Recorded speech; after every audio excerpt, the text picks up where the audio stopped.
కంటి అద్దాల నుండి శాశ్వత విముక్తి పొందండి. లాసిక్ సర్జరీ 14,000 మాత్రమే. వివరాలకు సంప్రదించండి. చెల్ల అనేది ఒకసారి జూమ్ చేసి చూపించమ్మా. రాయలసీమలోనే చెల్ల అంటే ఒక బ్రాండ్ అనమాట. చెల్ల రామకృష్ణారెడ్డి. ఈయన తెలియని వారంటూ ఎవరు ఉండరు రాయలసీమలో. చెల్ల రామకృష్ణారెడ్డి గారి మరణం తర్వాత ఆయన స్థానంలో ఆయన కుమారుడైన చెల్ల భగీరథ రెడ్డి గారు కూడా ఎమ్మెల్సీ కావడం జరిగింది.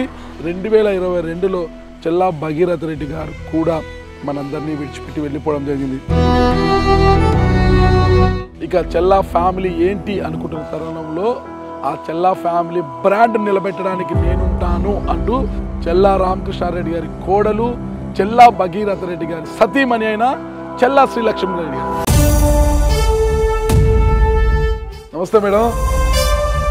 హీరోలు కూడా ఏడు ఉన్నారు, చెల్ల వారసులు. నీ పేరు? నీ పేరు? చెల్ల రామకృష్ణారెడ్డి.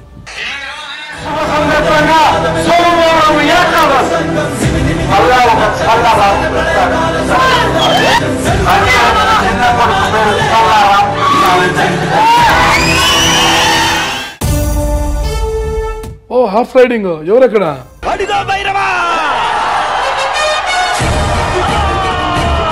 ఎలా అనిపిస్తుంది నాన్నగారు ఫోటో చూసినప్పుడు? అంతా గుర్తొస్తాడు నాన్న?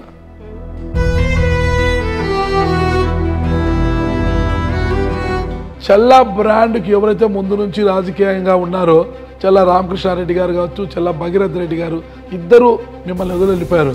కానీ ఇద్దరు వారసులు మాత్రం మీ పక్కన అటు ఇటుగా ఉన్నారు. చిన్నపిల్లలు ఏం తెలిసిన వాళ్ళకి అందరూ అనుకుంటారు, but they are my strong kids. ఎలా అసలు బయట ఎన్ని వరీస్ ఉన్నాయి మీకు? అసలుకి ఒకానొక సందర్భంలో రాజకీయంగా మిమ్మల్ని తప్పించడానికి, మిమ్మల్ని కిడ్నాప్ చేయడానికి కూడా ప్రయత్నించారు. మీ హస్బెండ్ చెల్లా భగీరథ రెడ్డి గారు పెళ్లి చేసుకున్నప్పటి నుంచి మీ మామ చెల్ల రామకృష్ణారెడ్డి గారు, మీ అత్తగారు బాగా ప్రేమించారు మిమ్మల్ని. ఆ తర్వాత ఎందుకు మీరు విలన్ అయిపోయారు? వాళ్ళకు పెళ్ళయి హస్బెండ్ ఉన్నంత వరకు కోడలు అవుతుంది, కూతురు అవుతుంది, వదిన అవుతుంది, అన్నీ అవుతుంది. భర్త చనిపోయిన వెంటనే రిలేషన్షిప్.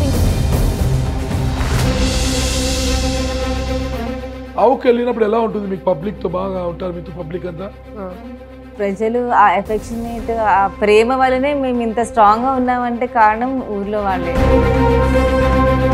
తాతయ్య లాగా, డాడీ లాగా ఎవరు ఎమ్మెల్యే అవుతారు? అమ్మ తర్వాత. ఏంటి ఇటీవల దేవరా షో చేశారు మీరు? ఎవరు ఐడియా అది? మాదే ఐడియా. తాత లేకపోయినా ఒక్క మేమున్నామనేసా? భయం పోవాలంటే దేవుడి కథైనాలా, భయం అంటే ఏంటో తెలియాలంటే దేవర కథైనాలా. ఒక శ్రీలక్ష్మిగా ఒక సపోర్ట్ ఉన్నారంటే ప్రజలే. ఇప్పటికీ ఊరికి వెళ్తే ప్రతి ఇంటికి వెళ్తారంట మీరు, ప్రతి గడపకు వెళ్తారంట. ఇదంతా ఇబ్బంది కదా మీ వాళ్ళకి? చూసే కొద్దికి ఇంకా వాళ్ళకి ఇబ్బంది కదా. వాళ్ళు ఇది మా లైఫ్. వేరే పార్టీలకు వెళ్ళే ఆలోచన లేదా మీకు? చెల్ల రామకృష్ణారెడ్డి కుటుంబం నిజమైన వారసులు వీళ్ళే అనిపించుకుంటే భవిష్యత్తులో ఏంటి అసలుకి? పేర్లు పెట్టుకుని బ్రాండ్ పేరు చెప్పేస్తే వారసత్వం రాదు, రాజకీయం రాదు. వాళ్ళు ప్రూవ్ చేసుకోవాలి. Welcome to Suman TV. నేను మీ నాగరాజ్ బైర్శెట్టిని. ఈరోజు ఈ ప్రోగ్రామ్ మనకు స్పాన్సర్ చేస్తుంది విద్యుత్ వాహనాల సంస్థ ఎకో తేజాస్. నాకు చెల్ల అనేది ఒకసారి జూమ్ చేసి చూపించమ్మా. ఎందుకంటే ఈ చెల్లాకు ఒక పెద్ద పేరుంది రాయలసీమలోనే. చెల్ల అంటే ఒక బ్రాండ్ అనమాట. అందరికీ గుర్తుకొస్తుంది. రాయలసీమలో ఉమ్మడి కర్నూలు జిల్లా అవుకు ప్రాంతానికి చెందిన చెల్ల రామకృష్ణారెడ్డి. ఈయన తెలియని వారంటూ ఎవరు ఉండరు రాయలసీమలో. అన్న నందమూరి తారక రామారావు గారికి రాజకీయాల్లో కుడిభుజంగాను, అటు సినిమాల్లోనూ రాణిస్తూ తనకంటూ ఒక పేరును, ఒక బ్రాండ్ను క్రియేట్ చేసుకున్న వ్యక్తే చెల్ల రామకృష్ణారెడ్డి. ఆయన ఎమ్మెల్యేగాను, ఎమ్మెల్సీగాను పనిచేసి ఉన్నారు. అందరికీ తెలిసి రాజకీయంగా కావచ్చు, ఒక ఫ్యాక్షన్ లీడర్గా కావచ్చు, రాయలసీమలో ఆయన పేరు అందరికీ సుపరిచితుడే. ఆయన ఒక మంచి కవి కూడా. దానికి తోడు ఆయన అగ్రికల్చర్ గోల్డ్ మెడలిస్ట్. అంతేకాకుండా జాతీయ ఉత్తమ రైతుగా రాష్ట్రపతి అవార్డు కూడా తీసుకున్న వ్యక్తి చెల్ల రామకృష్ణారెడ్డి గారు. అయితే ఇలాంటి చెల్ల రామకృష్ణారెడ్డి గారు కరోనా సమయంలో మన అందరినీ విడిచి వెళ్ళిపోవడం జరిగింది. ఆయన తర్వాత ఆయన తొలి నుంచి కూడా ఆయన పెద్ద కుమారుడు చెల్లా విఘ్నేశ్వర్ రెడ్డిని ఒక బ్యూరోక్రాట్గా నా పెద్ద కుమారుడు ఐఏఎస్ ఐపీఎస్ అవుతాడని అందరికి చెప్తూనే చిన్న కుమారుడిని చెల్లా భగీరథ్ రెడ్డిని తన రాజకీయ వారసుడుగా అందరికీ పరిచయం చేస్తూ వచ్చాడు. అయితే చెల్లా రామకృష్ణారెడ్డి గారి మరణం తర్వాత ఆయన స్థానంలో ఆయన కుమారుడైన చెల్లా భగీరథ్ రెడ్డి అయితే చెల్లా రామకృష్ణారెడ్డి రాజకీయ వారసుడుగా వచ్చిన చెల్లా భగీరథ్ రెడ్డి గారు కూడా ఎమ్మెల్సీ కావడం జరిగింది. ఎమ్మెల్సీ అయిన తర్వాత 2022లో చెల్లా భగీరథ్ రెడ్డి గారు కూడా మనందరినీ విడిచిపెట్టి వెళ్ళిపోవడం జరిగింది. ఇది సీన్ కట్ చేస్తే ఇక చెల్లా ఫ్యామిలీ ఏంటి అనుకుంటున్న తరుణంలో ఆ చెల్లా ఫ్యామిలీ బ్రాండ్ నిలబెట్టడానికి నేనుంటాను అంటూ తెర మీదకి వచ్చారు చెల్లా రామకృష్ణారెడ్డి గారి కోడలు చెల్లా భగీరథ రెడ్డి గారి సతీమణి అయిన చెల్లా శ్రీలక్ష్మి రెడ్డి గారు. అంటే ఈ చెల్లాకు ఎంత పేరు ఉంది, ఎంత హిస్టరీ ఉందని తెలియజేయడానికి ఇదంతా చెప్పాను. ప్రస్తుతం చెల్లా శ్రీలక్ష్మి రెడ్డి గారు ఇంట గెలిచి రచ్చ గెలవడానికి రాజకీయంగా సంసిద్ధులై ఉన్నారు. ప్రస్తుతం ఇదే ఇంట్లోనే చెల్లా భగీరథ రెడ్డి చెల్లా శ్రీలక్ష్మి రెడ్డి గారి సంతానమైన 2 కుమారులతో కలిసి ఇదే ఇంట్లో ఉంటున్నారు. ఆవిడని వెళ్ళి మనం మాట్లాడించి ఏంటి అసలుకి రాజకీయంగా ఎంతో ఎత్తుకెదిగిన తన మామ వెళ్ళిపోవడము, తర్వాత వెంటనే భర్తను కూడా కోల్పోవడం జరిగింది. ఇప్పుడు ఈ నేపథ్యంలో తన పరిస్థితి ఏంటి, తన పిల్లల పరిస్థితి ఏంటి, ఎలా ధైర్యాన్ని కూడా గట్టుకొని ముందుకు సాగుతున్నారు. ఒకవైపు అవుకు మండలంలో చెల్లా కుటుంబానికి అండగా నిలిచిన క్యాడర్ని ఎలా కాపాడుకుంటున్నారు, ఇక తనకు సర్వస్వమైన తన 2 కుమారుల సంక్షేమము ఎలా చూసుకుంటూ ముందుకు సాగుతున్నారు అనేది ఇప్పుడు చెల్లా శ్రీలక్ష్మి రెడ్డితో పాటు వారి వారసులైన ఆ 2 కుమారులను కూడా పలకరించి మిగతా అన్ని వివరాలు కూడా మనం తెలుసుకుంటాం. నమస్తే మేడం, బాగున్నారా? హీరోలు కూడా ఏడు ఉన్నారు, చెల్లా వారసులు, చెల్లా బ్రాండ్కి వారసులు. ఏంటి సమావేశం అయ్యారు ముగ్గురు? ఈరోజు సండే, సో సండే కొంచెం టైం ఉంటుంది, మిగతా డేస్ అంటే స్కూల్లో ఉంటారు కాబట్టి డిస్కస్ చేసుకుంటారు. ప్లానింగ్ అంతా కూడా చెల్లా బ్రాండ్ తెలుసు కదా. ఏం చదువుతున్నారు ఇద్దరు? 9th 8th. నీ పేరు? రాజ్యాభిషేక్ రెడ్డి. నీ పేరు? చెల్లా రామకృష్ణారెడ్డి. చెల్లా రామకృష్ణారెడ్డి, ఓ పెద్ద ఆయన పేరు, కానీ ముందు వేరే పేరు విన్నాను నేను. విశ్వ విరాట్ రెడ్డి. మరి చెల్లా విశ్వ విరాట్ రెడ్డి కాస్త చెల్లా రామకృష్ణారెడ్డి ఎలా అయిపోయాడు? అంటే మామయ్య గారు ఎమ్మెల్సీ అయినాక సడన్ గా స్టేజ్ మీద చెల్లా రామకృష్ణారెడ్డి అని చెప్పారు.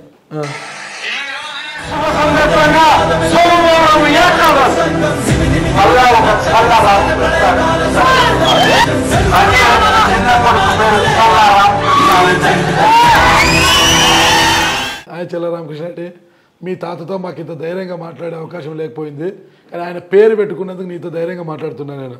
మీ తాతను చూస్తే మాకు భయం అన్నమాట, ఇప్పుడు ఏమంటాడు అనేసి. నువ్వు కూడా అలాగైనా మీ తాతలాగైనా?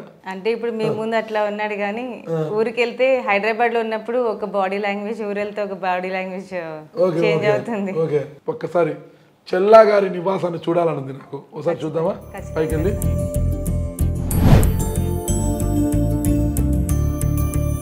ఎప్పుడు కన్స్ట్రక్ట్ చేశారు ఇల్లు? యాక్చువల్లీ 2019లో తీసుకున్నాం హౌస్. ఇంకా తర్వాత కరోనా, ఇంకా రాజకీయంగా బిజినెస్ పరంగా అంతా బిజీ అయిపోయి 22లో గృహప్రవేశం అయింది. ఆఫ్టర్ చెల్లా రామకృష్ణారెడ్డి గారు మావయ్య చనిపోయినాక, అంటే మావయ్య ఉన్నప్పుడే తీసుకున్నాము, కానీ ఇంకా అప్పుడు ఇంకా కన్స్ట్రక్షన్ అవ్వలేదు కాబట్టి. ఓకే, బాగుందండి, అంబియన్స్ అంత బాగుంది. చెల్లా రామకృష్ణారెడ్డి గారు కూర్చోండి, అట్లా మీ తాతయ్య ఉంటే అలా కూర్చుండేవాడు కాలు మీద కాలు వేసుకొని. అంటే ఆయనకి చాలా, ఇప్పుడు అవుకులు ఇల్లు చూస్తే కూడా మీకు అర్థమవుతుంది ఎట్లా ఉంది ఏంటి అనేది ఇల్లు అనేది. సో ఆయనకి ఏంటంటే ఇల్లు అంటే ఒక దేవాలయం లాగా చూస్తూ ఉంటారు. అంతే కదా. చెల్లా రామకృష్ణారెడ్డి గారు ఉయ్యాల మీకోసమేనా? ఇది హాల్.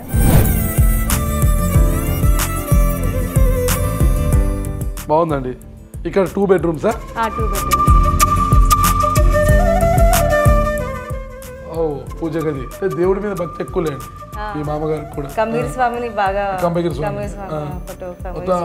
చైర్మన్ గారు కూడా ఉండేవారు మీ మామ. 3rd bedroom. ఓకే, చాలా బాగుంది. ఫస్ట్ ఫ్లోర్ చాలా నీట్గా ఉంది.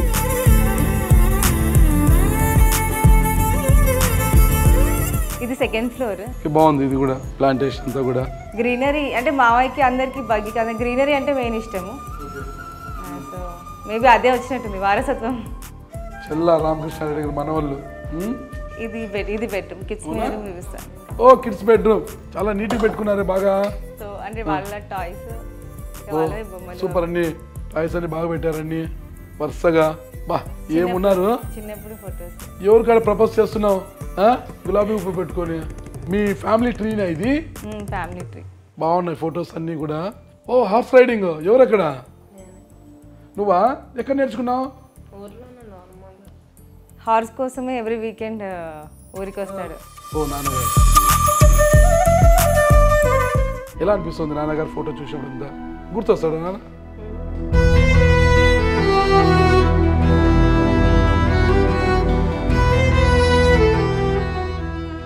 చెల్లా భగీరథ రెడ్డి గారు ఎలా అనిపిస్తుంది ఆ పేరు ఆ వైబ్రేషన్ ఆ పేరులోనే వైబ్రేషన్ ఉంటుంది అనుకుంటున్నాను యాక్చువల్లీ అవ్వికి ఆ పేరు పెట్టుకుంటాను నేను అని అంటున్నాడు అంటే డాడీ మీద ఇంట్రెస్ట్ తో పెట్టుకోవాలనుకుంటున్నావా లేదంటే పేరు బాగుందని పెట్టుకోవాలనుకుంటున్నావా డాడీ బాగుంది హాల్ బాగుంది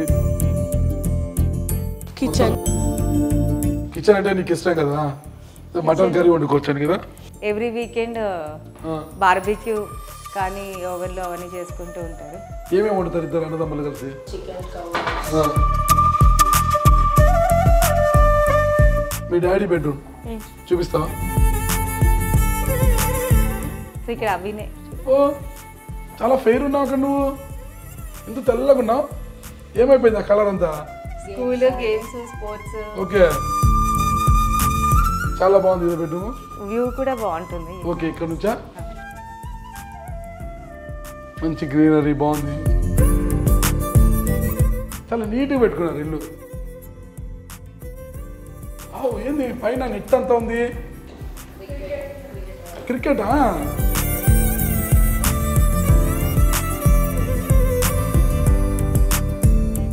క్రికెట్ ఒకటి ఇంకా ఏం ఆడతారు షటిల్ షటిల్ కూడా ఆడతారా ఫుట్బాల్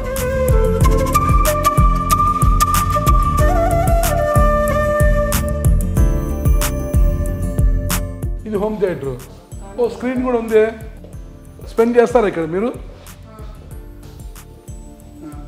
ఫ్రెండ్స్ వస్తారు ఇక్కడికి రామకృష్ణ రెడ్డి అండ్ అభి మీ ఇల్లు చాలా సూపర్ అంటే సూపర్గా ఉంది అసలుకి పైన వచ్చాలకి మొత్తం మీ cricket net court football shuttle చాలా బాగా నచ్చింది నాకు ఒకసారి పైకి ఎక్కి చూద్దాం సిటీ వ్యూ ఎలా కనిపిస్తుంది ఇంటి పై నుంచి ఎగ్దాం పైకి ఓకే రైట్ వ్యూ బాగా హైటెక్ సిటీ మొత్తం వీడే ఉంది ఇల్లంతా చూసాం చాలా బాగుంది వ్యూ కూడా బాగుంది పై నుంచి కిందికి వెళ్ళి ఒక 2 మాటలు మాట్లాడదాం మనము ఓకేనా ఇల్లును చూసి ఇల్లాలను చూడాలంటారు కదా ఇప్పుడు ఇక్కడైతే మనము చెల్లా కుటుంబానికి చెందిన అంటే చెల్లా శ్రీలక్ష్మి రెడ్డి గారు చెల్లా వారసులు ఎవరైతే ఉన్నారో వారందరూ కలిసి ఇక్కడ ఉంటున్న ఇల్లును మనం చూసాము కదా ఎలా ఉన్నారు ఇంట్లో ఏంటి ఎంత సంతోషంగా ఉన్నారని చూసాము ఇప్పుడు మరికొన్ని విషయాలు కూడా చెల్లా శ్రీలక్ష్మి రెడ్డి గారిని అడిగి తెలుసుకుంటాం చెప్పండి శ్రీలక్ష్మి రెడ్డి గారు చూశాను ఇల్లు చూశాను చాలా హ్యాపీగా ఉంది బయట బ్రాండే చెల్లా అనేది అసలుకి లోపలికి వస్తుంటే ఆ బ్రాండ్ అలాగే కనిపిస్తుంది ఇప్పుడు ఇంట గెలిచి రచ్చ గెలవాలి అంటుంటారు అనమాట ఫస్ట్ మీకు ఇంట బయట 2 చోట్ల ఇబ్బందికర పరిస్థితుల్లో ఉన్నాయి మీకు ఇంట్లో ఇబ్బంది ఉంది బయట ఇబ్బంది ఉంది అంటే మీ మామగారి తర్వాత ఆ కుటుంబ రాజకీయ వారసురాలుగా మీరే అని అందరూ అనుకున్నా కూడా కాదు మేము వారసులని ఇంకోరు వచ్చారు కానీ కొంతమంది అధినాయకులతో కూడా వాళ్ళకే సపోర్ట్ చేస్తూ వచ్చారు అంటే ఏమన్నంటే ఆవిడ కోడలు కదా ఎక్కడి నుంచో విజయవాడ నుంచి వచ్చింది ఆవిడకి మేము ఎందుకు మద్దతు ఇస్తాం అయినా వారందరిని ఎదిరించి మీరు చెల్లా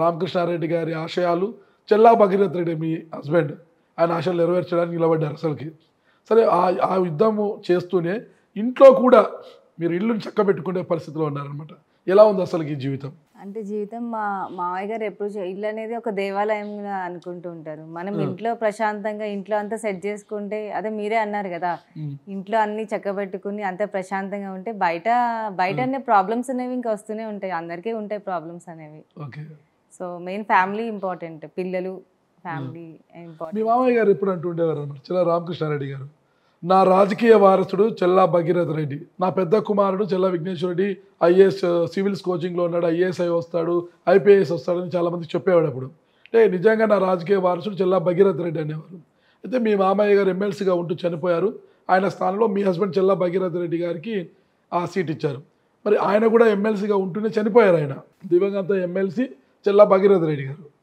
ఆయన కూడా చనిపోయారు. అంటే చెల్లా బ్రాండ్కి ఎవరైతే ముందు నుంచి రాజకీయంగా ఉన్నారో చెల్లా రామకృష్ణారెడ్డి గారు కావచ్చు, చెల్లా భగీరథ్ రెడ్డి గారు ఇద్దరు మిమ్మల్ని వదిలి వెళ్ళిపోయారు. కానీ ఇద్దరు వారసులు మాత్రం మీ పక్కన అటు ఇటుగా ఉన్నారు. చెల్లా రామకృష్ణారెడ్డి, చెల్లా రాజ్యాభిషేకర్ రెడ్డి. ఆ ఇద్దరు లేరు, కానీ ఈ ఇద్దరు ఉన్నారు మీ పక్కన. ఎలా ఉంది అసలు? మనిషి భౌతికంగా లేకపోవచ్చు, కానీ వాళ్ళ ఆశయాలు ఉంటాయి. ప్లస్ వాళ్ళు ఏమనుకున్నారో వీళ్ళలో మేము అట్లా చూసుకుంటూ ఉంటాము. సో ఫ్యూచర్లో వాళ్ళు ఎట్లా ఉన్నారో సపోర్టివ్గా వీళ్ళిద్దరు నాకు అట్లనే ఉన్నారు. అంటే వీళ్ళిద్దరు లేకపోతే నేను ఇంత స్ట్రాంగ్గా ఉండేదాన్ని కాదేమో అనుకుంటాను. అంటే మా చిన్నపిల్లలు ఏం తెలిసిన వాళ్ళకి అందరూ అనుకుంటారు, but they are my strong kids, supporters. ఇప్పుడు మీరు స్ట్రాంగ్ కిడ్స్ అంటున్నారు కాబట్టి వాళ్ళు అర్థం చేసుకుంటారనే ఉద్దేశంతో ఒక ప్రశ్న అడుగుతున్నా. మామూలుగా సమాజంలో ఎలా అయిపోతుందంటే భర్త చనిపోతే ఇంకా అన్నీ అయిపోయాయి, నాకు ఇంక ఏం లేదు, నా భర్తే పోయినాడు, ఇంకా నాకు ఏం మిగిలింది అనే అనుకునే మహిళల్ని చూసి జీవితమే వ్యర్థం అనుకునే వాళ్ళని చూసాము. కానీ మీరు ఎక్కడ అలా కుంగిపోలేదు, చాలా స్ట్రాంగ్గా ఉన్నారు. స్ట్రాంగ్ కిడ్స్ మీ పక్క ఉన్నారు. ఇంకొక కోణం, ఒకవేళ జరగరానిది జరిగితే భార్య చనిపోతే భర్త వెంటనే రెండో పెళ్లి చేసుకుంటాడు. ఏడాది అయిపోతే రెండో పెళ్లి చేసుకొని మళ్ళీ తన లైఫ్ తను లీడ్ చేస్తాడు. అలాగే ఇక్కడ కూడా మీ జీవితంలో తీసుకున్నా కూడా జరగరానిదైనా జరిగి ఉండి మీరు లేకపోయి ఉండింటే మీ హస్బెండ్ చెల్లా భగీరథ రెడ్డి గారు పెళ్లి చేసుకునేవారు, లేదంటే వాళ్ళ ఇంట్లో వాళ్ళని చేసేవారు. అరే ఇంకా వయసు ఉంది చేసుకోవాలి అని చెప్పి చేసేవారు, ఓకేనా. కానీ ఇక్కడ దురదృష్టవత్తు చెల్లా భగీరథ రెడ్డి గారు మిమ్మల్ని వదిలి వెళ్ళిపోయారు. కానీ ఆ సిచ్యువేషన్ మీకు రాలేదు, అంటే మళ్ళీ పెళ్లి చేసుకోవాలి అనే సిచ్యువేషన్ లేదు, చేసుకోలేదు. మీరు పిల్లల కోసం అలాగే ఉన్నారు. ఎలా అంటే పిల్లలే ఎవ్రీథింగ్ కదా, అంటే పిల్లలు మెయిన్ ఇంపార్టెంట్. ఇప్పుడు మీరు అన్నారు అంటే చాలా ఒక హస్బెండ్ చనిపోయిన తర్వాత ఒక లేడీకి చాలా ఇబ్బందులు వస్తాయి. అంటే మీకు తెలుసు, మీరు చెప్పినట్టు చాలా రకాల మాటలు అంటారు, మాట్లాడిన తప్ప. అది 15 years నుంచి నేను ఒక అంతఃపురంలో ఉన్నాను. సో బయటకు వచ్చినాక చాలా మాటలు అంటారు. ఇప్పుడు నాకు పిల్లలనే main important, they are my life. అంటే పిల్లలు లేదే నేను లేను, they are my life. Even బగ్గీ కూడా అట్లానే, he was my better half. అట్లా అన్నప్పుడు బెటర్ హాఫ్ అన్నప్పుడు ఆయన లేరు. సో ఆయన ఉన్నప్పుడు పిల్లల్ని ఎంత బాగా చూసుకునే వాళ్ళు, ఎట్లా ఉండేవాళ్ళు అనేది నాకు తెలుసు. ఇప్పుడు ఫాదర్ అయినా మదర్ అయినా నేనే కదా. సో ఏదో నేను నా స్వార్థం కోసం నేను వెళ్ళిపోయి అది నేను నా కళలో కూడా ఊహించుకోలేను, because they are my life, అంతే. మీ పేరెంట్స్ ఎప్పుడు మీకు స్ట్రెస్ చేయలేదా మ్యారేజ్ చేసుకో అనేసి? లేదు, స్ట్రెస్ అయితే చేయలేదు. యాక్చువల్లీ ఆ థాట్ కూడా నా మనసులోకి రాదు. చాలా గొప్పవారు, చాలా గొప్పవారు. ఓకే, మమ్మీ మీకోసం ఎంతో సాక్రిఫైస్ చేసింది. నేను చూశాను ఎక్కడైనా మమ్మీలు పిల్లలు ఊరికి ఆటలు ఆడుతున్నా తిడుతుంటారే, చదువుకోండి, బుక్కులు ఎత్తి చదవండి అని తిడుతూనే ఉంటారు. కానీ మీ మమ్మీ ఇంటినే ఒక స్టేడియం చేసేసి క్రికెట్ ఆడడానికి క్రికెట్, ఫుట్బాలు, షటిల్ అన్నీ ఏర్పాటు చేసి మీకు అన్నీ ఇచ్చేసింది. ఏమనిపిస్తుంది మీ మమ్మీని చూస్తే మీకు ఇద్దరికి కూడా? అంటే చాలా ఇచ్చింది మీ మమ్మీ మీకు ఫ్రెండ్ లాగా, అంటే అంతా చూసుకుంటది. ఫ్రెండ్ లాగా ఉంటుందా, బాగా కొట్టే మమ్మీ లాగా ఉంటుందా? క్లోజ్ ఉంటుంది, చాలా క్లోజ్ ఉంటుందా? కొట్టదు ఎప్పుడు. కొట్టదా? ఎప్పుడు కొట్టలేదు మమ్మీ? ఎప్పుడో చాలా సీరియస్ అయితే తప్పు కొట్టదు. ఎప్పుడు సీరియస్ అవుతుంది మమ్మీ? స్టడీస్ లో అంతే, ఇంకా స్టడీస్ లో అంతే. Only studies. అండ్ ఇంకోటి మెయిన్ థింగ్ ఏంటంటే హ్యుమానిటీ. అంటే నాకు ఎవరైనా హర్ట్ చేస్తే చాలా కోపం వస్తుంది, అంటే వితౌట్ ఎనీ రీజన్. ఒక రీజన్ లో తిడతారు, మమ్మీ తిడతారు. మా మమ్మీ చాలా గ్రేట్ అని చెప్పారు. మీరు ఎందుకు గ్రేట్? అడిగినటువంటి ఇస్తుంటది, ఇస్తుంది కాబట్టి గ్రేటా? అఫెక్షనేట్ ఉంటది. మమ్మీ బిజీగా ఉంటుంది, పొలిటికల్ ఒక పక్క బిజినెస్. మీతో స్పెండ్ చేస్తుందా మమ్మీ? ఎవ్రీ వీకెండ్స్ బయటకు వెళ్తాం, నార్మల్గా ఎవ్రీ ఈవినింగ్ పైకి వెళ్ళి క్రికెట్ ఆడతాం. మమ్మీ కూడా ఆడతారా? బౌలింగ్ చేస్తారా మమ్మీ మీకు? బౌలింగ్. మమ్మీ బౌలింగ్ చేస్తే మీరు బ్యాటింగ్. అసలు ఇంత మంచి కిడ్స్ని ఇచ్చారు, వీళ్ళతో ఇంత హ్యాపీగా స్పెండ్ చేస్తున్నారు, క్రికెట్ ఆడతారు, చాలా హ్యాపీగా ఉన్నారు. ఎలా అసలు బయట ఎన్ని వరీస్ ఉన్నాయి మీకు? అసలుకి ఒకానొక సందర్భంలో రాజకీయంగా మిమ్మల్ని తప్పించడానికి, మిమ్మల్ని కిడ్నాప్ చేయడానికి కూడా ప్రయత్నించారు. ఒకానొక సందర్భంలో ఇన్ని అడిల్స్, ఇన్ని అడ్డంకులతో ఎలా ఉంటున్నారు అసలు మీరు? అంటే ఇప్పుడే అన్నారు కదా, పిల్లలు మెయిన్ ఇంపార్టెంట్. సో వాళ్ళు మిగతా అంతా ఇంకా చాలా మంది చాలా చేశారు. యాక్చువల్గా ఈ 2 years చాలా నేను కానీ పిల్లలు కానీ, అంటే బీయింగ్ ఏ కిడ్స్, ఫాదర్ లేరన్నప్పుడు వాళ్ళు ప్రతి ఒక్కటి చూశారు, చూసి వాళ్ళకి ఎక్స్పీరియన్స్ అయ్యింది. మేబీ నాకు తెలిసినంత వరకు ఈ ఏజ్లో వీళ్ళు ఫేస్ చేసిన ప్రాబ్లమ్స్ ఇంకెవరు చేసి ఉండరు. అంటే ఒక పిల్లలు అంటే ఏదో 7th చదువుతున్నారా వెళ్ళారా వచ్చారా అని కాకుండా ఈచ్ అండ్ ఎవ్రీథింగ్ నేను ఊర్లో ఉన్నా కూడా ఎట్లా ఉన్నాను అది అంతా మొత్తం చూసుకుంటూ అట్లా చేస్తూ ఉన్నారు. సో నేను ఒకటే అనుకున్నా, అంటే అంటారు కదా తల్లి కంటే పెద్ద యోధులు ఇంకెవరు ఉండరు అని. సో ఫస్ట్ టైం మదర్, తర్వాతే రిలేషన్షిప్స్ అన్ని. కేజీఎఫ్ సినిమాలో అంతే కేజీఎఫ్. సో నాకు చాలా సీన్ చాలా బాగా నచ్చుతుంది. ఒక మదర్గా అంటే ఫస్ట్ ఇప్పుడు కన్నాక భూమి మీద తీసుకొచ్చాక మన రెస్పాన్సిబిలిటీ కదా, కిడ్స్ అనేవాళ్ళు మన రెస్పాన్సిబిలిటీ. సో మిగతా వాళ్ళు ఏమనుకున్నా ఏం చేసినా భగీరథ్ రెడ్డి వైఫ్ కాబట్టి చెల్ల కోడలుగా ఎదుర్కోవడం. మీ మామయ్య గారు మిమ్మల్ని చాలా అఫెక్షనేటివ్గా చూసుకున్నారు కోడల్ని. మీ భర్త మిమ్మల్ని ఎంత ప్రేమించేవారు అందరికీ బాగా తెలుసు.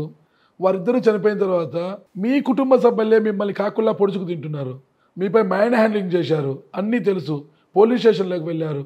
ఇన్ని భరిస్తూ మళ్ళీ అక్కడికి వెళ్తూ కిడ్స్ని ఎలా మీరు పైకి తీసుకొస్తున్నారు? అసలుకి ఏ ఇబ్బంది లేదా మీకు? అంటే నాకు అవన్నీ చిన్నగా అనిపిస్తాయి, నథింగ్.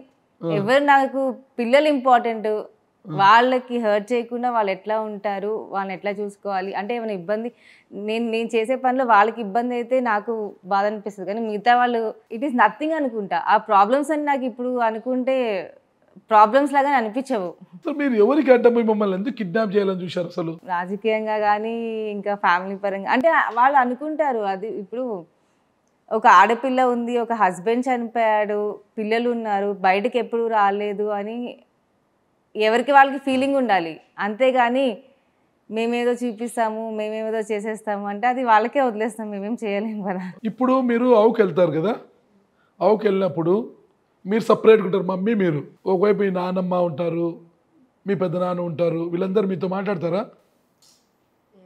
మాట్లాడచ్చు కదా మీరు వెళ్ళి నానమ్మ బాగున్నావా అనేసి. ఎందుకు టార్చర్ చేస్తారు కాబట్టి మాకు ఫీలింగ్ ఉంటుంది కదా. మాట్లాడడం ఏ విధంగా ఎట్లా చేశారు చూశారా మీరు? మ్యాన్ హ్యాండ్లింగ్, కొట్టడం. మేము చిన్న పిల్లలము ఏం చేయలేకపోతున్నామా అనిపిస్తుందా? అంటే వాళ్ళ మనసులు ఎంత గాయపడింటే వాళ్ళు మేము మాట్లాడడం వాళ్ళతో మా అమ్మని ఇలా చేస్తారు చేస్తున్నారు చేశారు అని అంటున్నారంటే మీరు ఎలా భరిస్తున్నారు అన్ని అసలు అన్ని భరించుకొని? నేను నా పిల్లలే ప్రపంచము, మిగతా వాళ్ళు మాట్లాడినా మాట్లాడకపోయినా నాకు సంబంధం లేదు కదా. ఓకే, సో ఇప్పుడు వాళ్ళకి తెలియాలి, వీళ్ళు వారసులని వాళ్ళకి తెలియాలి కదా. అంటే మీ హస్బెండ్ చెల్లా భగీరథ్ రెడ్డి గారు పెళ్లి చేసుకున్నప్పటి నుంచి దాదాపు మీతో 15 సంవత్సరాలు కలిసి ఉన్నారా? 15 సంవత్సరాల వరకు మీ మామ చెల్లా రామకృష్ణారెడ్డి గారు మీ అత్తగారు బాగా ప్రేమించారు మిమ్మల్ని. ఆ తర్వాత ఎందుకు మీరు విలన్ అయిపోయారు? వాళ్ళకు మీ మామగారు లేరు, వాళ్ళకు విలన్ ఎందుకు అయిపోయారు చెల్లా భగీరథ్ రెడ్డి గారి మరణం తర్వాత?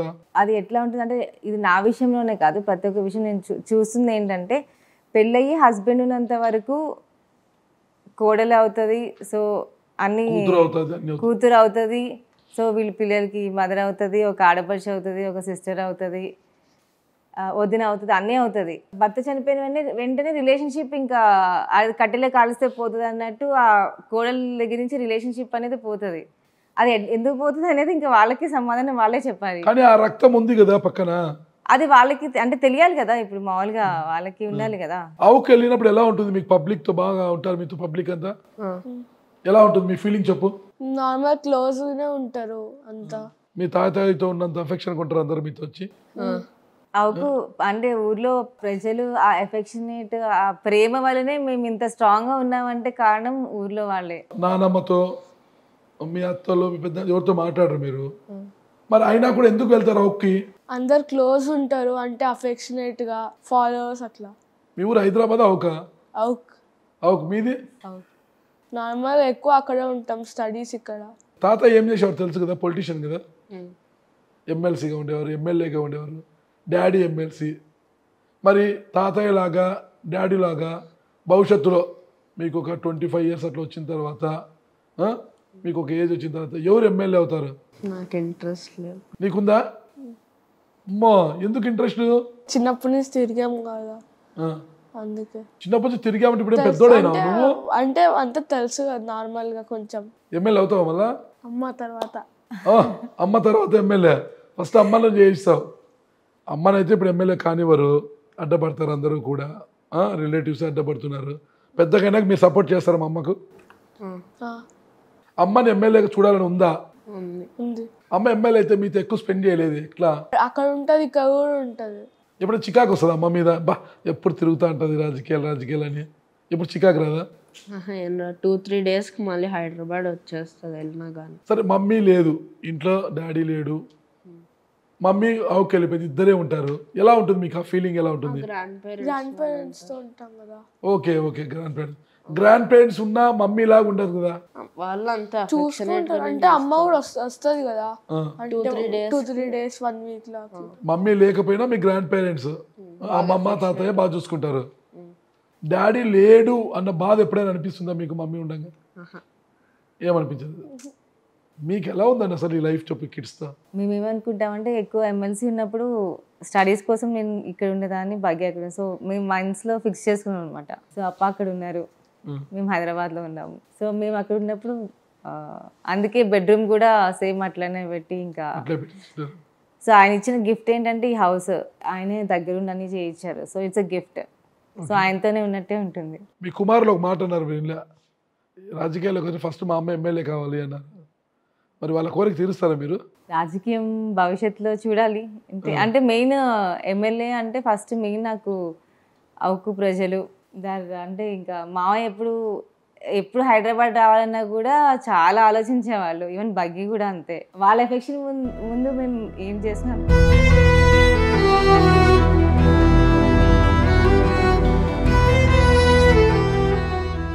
మీరు చాలా ధైర్యంగా ఉండే లేడీ, మీరు చాలా ధైర్యంగా, చాలా ఆదర్శంగా ఉండేవాళ్ళు. మీరు ఎన్నో ఇబ్బందులను ఎదుర్కొని ముందుకు సాగుతున్నారు. మీరు అంటే మెయిన్ ఏమి సపోర్ట్ లేకుండా చెల్లా శ్రీలక్ష్మి కదా, ఒక శ్రీలక్ష్మిగా ఒక సపోర్ట్ ఉన్నారంటే ప్రజలే. మరి ఎందుకు మీ అత్తగారి మీద, భర్త తరపున మీ అత్తగారు, ఆడపడుచులు వచ్చి మీ అందరూ మిమ్మల్ని ఒక శత్రువుని చూసినట్టు చూస్తున్నారు?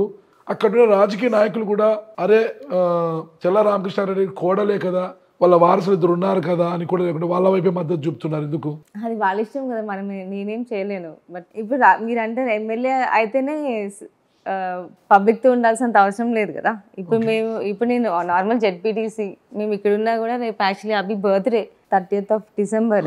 సో ప్రతి ఒక్కళ్ళు బర్త్డే అని ఇప్పుడు వాళ్ళు మమ్మల్ని ఒక ఫ్యామిలీ మెంబర్స్గా యాక్సెప్ట్ చేశారు. So they are family. ప్రజలు మీ ఫ్యామిలీ. కానీ మీ మామయ్య గారు వాళ్ళ ఫ్యామిలీ.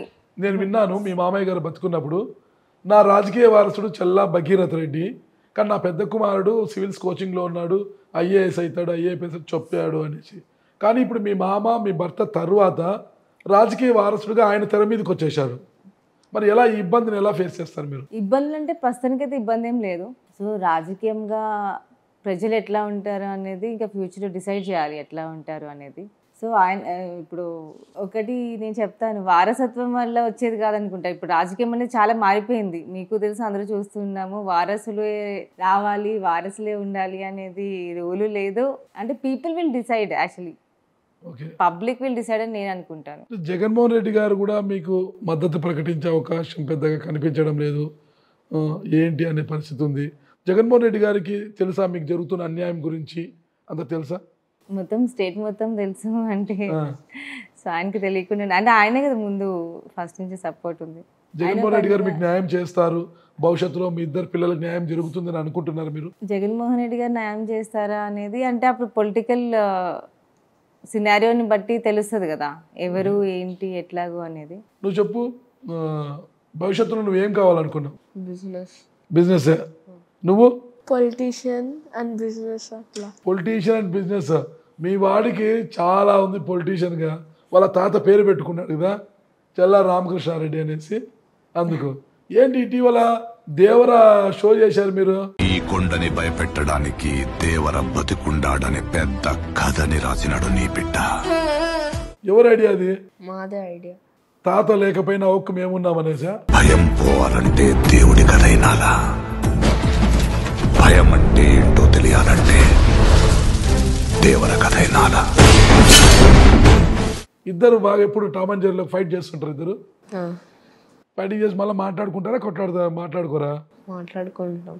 ఫైట్ చేసుకుంటే నేనే చెప్తాను మాట్లాడుకోవద్దు ఒక 1 day అంటే ఇంకా నెక్స్ట్ సెకండ్ లేదు అట్లేం లేదు అని వాళ్ళే కాంప్రమైజ్ అయిపోతారు. మీరు వైసీపీలోనే ఉన్నారు, మీకు ఎలాంటి న్యాయం జరగడం లేదు, ఇంట బయట పోరు పడుతున్నారు, అయినా ఫ్యామిలీతో ఇంత హ్యాపీగా లీడ్ చేసుకుంటూ 2 కిడ్స్తో హ్యాపీగా మీరు ఉంటున్నారు కదా.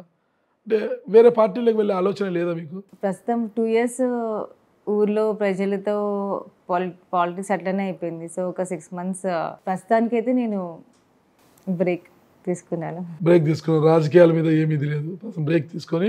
బ్రేక్ అంటే కొంచెం అంటే చెప్పాను కదా మీకు, పబ్లిక్ నిర్ణయం బట్టి ఉంటుంది. ఇప్పటికీ ఊరికి వెళ్తే ప్రతి ఇంటికి వెళ్తారంట మీరు, ప్రతి గడపకు వెళ్తారంట, అందరితో మాట్లాడుతుంటారంట. అసలుకి ఇదంతా ఇబ్బంది కదా మీ వాళ్ళకి, చూసే కొద్దికి ఇంకా వాళ్ళకి ఇబ్బంది కదా, వాళ్ళు ఇంకా ఆవేశానికి లోన్ అవుతారు కదా. అంటే ఇది నా లైఫ్, నేను నా పిల్లలు నా హస్బెండ్, ఇది నా లైఫ్. ఎవరికి ఎవరి లైఫ్ శాసించే అంత రైట్స్ ఎవరికి ఉండవు కదా.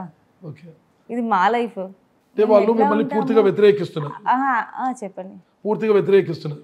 నేను మీరు వెళ్ళి అవకులేకి వెళ్ళి ఫ్యామిలీతో ప్రతి ఇంటికి వెళ్ళడము, పబ్లిక్లోకి వెళ్ళడము, పబ్లిక్ మీకోసం ఇంటికాడికి రావడము, ఒకే ఇంట్లోనే వేరువేరుగా ఉంటారు మీరు, మీ దగ్గరికి రావడము కూర్చోవడము, అది ఇబ్బందికరం కాదంటారా? నాకంటారా వాళ్ళకంటారా? వాళ్ళు ఇబ్బందికి ఫీల్ కారా? ఇప్పుడు ఎవరి లైఫ్ ఎవరు శాసిస్తారు, అది మా లైఫ్. మేము ఇప్పుడు వాళ్ళు ఫ్యామిలీ మెంబర్స్ అంటున్నారు, మేము వద్దనుకున్నప్పుడు మా లైఫ్ మాదే కదా.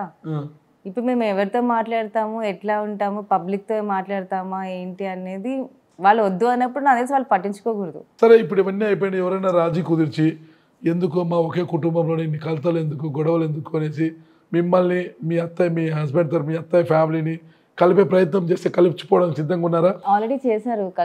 అప్పుడు వైసీపీ గవర్నమెంట్లో ఉన్నప్పుడు ట్రై చేశారు, కానీ ఇంకా ఎవరికి ఇంట్రెస్ట్ లేదు కలవడానికి?